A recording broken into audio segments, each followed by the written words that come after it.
शिवजी की तीसरी आंख से घृत मसृत समिधासम, कामदेव जब भस्म हो गया, रति के क्रंदन सुन आंसू से तुमने ही तो द्रग धोए थे। कालिदास सच बतलाना, रति रोई या तुम रोए थे। जी हाँ, बात कर रहे हैं बाबा नागार्जुन की।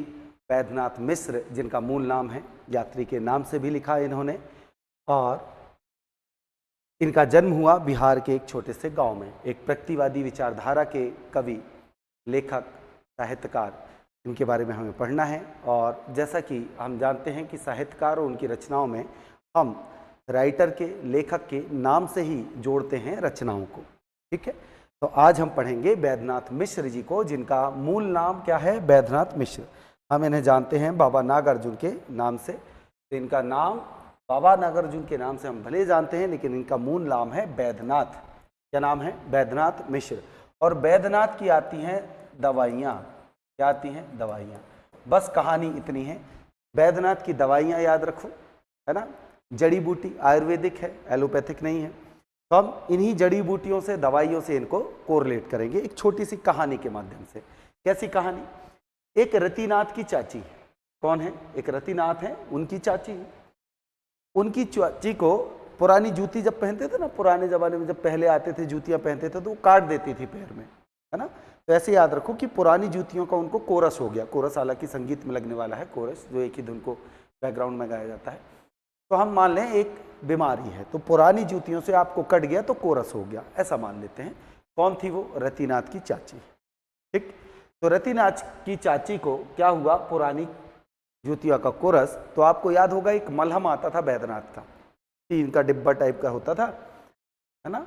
और उसको खाज, खुजली, जले, कटे सब में लगाया जाता था। और फिर जब वो खाली हो जाता था तो पुरानी मेडिसिन पीस के और नारियल का तेल मिला के रख लेते थे। तो पहले ऐसा ही होता था, उस जमाने की बात है। तो याद रखिएगा कि एक रतिनाथ की चाची हैं और उनको क्या हो गया? पुरानी जूतियों का कोरस। तो हमने क्या ले आई? वैद्यनाथ की दवाई ले आई और लगा दिया।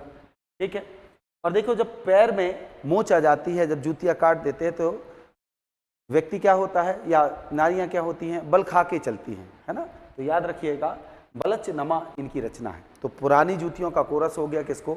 रतिनाथ की चाची को। तो हमने क्या लगाया?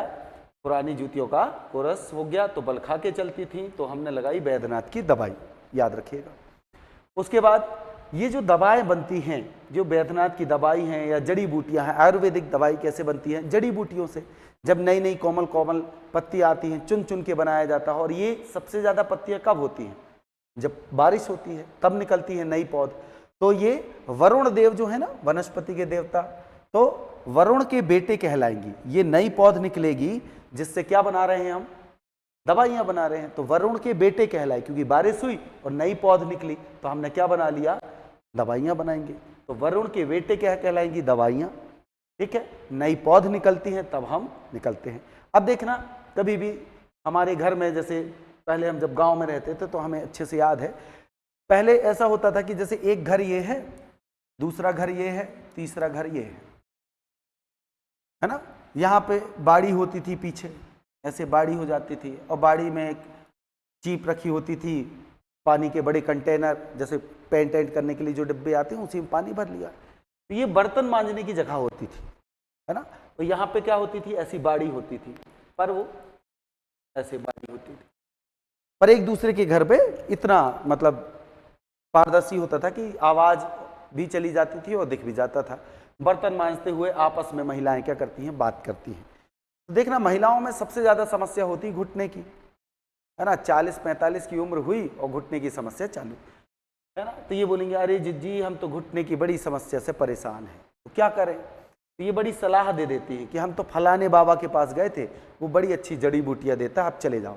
तो जैसे ही घुटने में दर्द हुआ, आप कहाँ चले गए? बाबा बटेश्वर नाथ के पास चले गए। किसके पास? बाबा बटेश्वर नाथ के पास। गाँव में ऐसे ही होता है भाई, हम कहाँ चले जाते हैं? बाबाओं के पास। तो बाबा बटेश्वर नाथ के पास गए।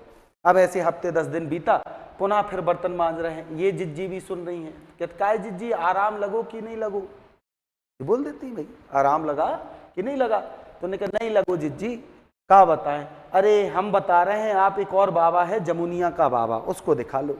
किसको दिखा लो? जमुनिया का बाबा। वो दवाई के साथ क्या देता है? मंत्र भी देता है है ना, बाबा होते हैं ना कि दवाई भी दिए और मंत्र फूंक दिए।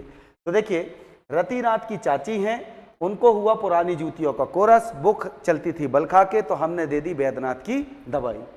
उसी प्रकार से ये दवाई, वरुण जब बरसते हैं तो नई पौध निकलती है, तब ये दवाई बनती है ना। जिज्जी को हो गई क्या, घुटने की समस्या, एक जिज्जी ने बताई कि बटेश्वर बाबा के पास चले जाओ, वो जड़ी बूटी देता है। ठीक नहीं हुआ तो दूसरी जिज्जी ने बता दी क्या कि जमुनिया के बाबा के पास जाओ, क्योंकि वो क्या देता है, मंत्र भी देता है। और जैसे संकट मोचन हनुमान होते हैं, वैसे ही वैद्यनाथ की दवाई क्या हो जाती है, दुख मोचन होती है, दुख को हर लेती है। तो अगली रचना क्या है, दुख मोचन। और जब अकाल पड़ जाएगा, क्या पड़ जाएगा, अकाल पड़ जाएगा, तो व्यक्ति कुपोषित होता है। आज भी कुपोषण को दूर करने के लिए हम क्या होते हैं, पोषण आहार वितरण किए जाते हैं। तो देखिए अकाल पड़ जाएगा तो हमें च्यवनप्राश की जरूरत पड़ेगी, किसकी, कमजोर हो गए, अब दवाइयां चाहिए। तो वैद्यनाथ का क्या ले आए, च्यवनप्राश ले आए। लेकिन सरकार देगी, तुरंत नहीं देती, बहुत दिनों के बाद। तो अकाल पड़ा, बहुत दिनों के बाद क्या दे दिया, वैद्यनाथ का च्यवनप्राश, ताकत आ गई। और जो राजा ने दिया आपको, उसकी रानी की क्या ढोलोगे, पालकी। तो आओ रानी हम ढोएंगे पालकी। देखिए बाबा नागार्जुन के बारे में अगर आपको पढ़ना है, बड़े ही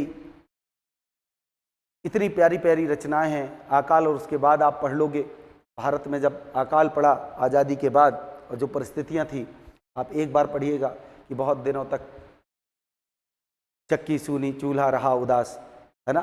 तो आप जब पढ़ोगे इनकी रचनाओं को ना, तो आपकी आंखें नम हो जाएंगी, है ना। कालिदास का क्या काव्य लिख कर गए हैं, कालिदास वो कालिदास, कालिदास सच सच बतलाना, इंदुमती के मृत्यु शोक से अजरोया या तुम रोए थे। जब आप पढ़ोगे कालिदास, इनकी जो रचना है, या अकाल और उसके बाद इतनी प्यारी प्यारी रचनाएं लिखी हैं, ठीक है। तो आशा करता हूँ इनका सेशन आपको पसंद आया होगा। बाबा नागार्जुन को हमें पढ़ना है दवाई से, तो वैद्यनाथ की दवाइयों से, जड़ी बूटियों से पढ़ना है। इसको हमारा यही कोड है, ठीक है। जय हिंद, जय भारत।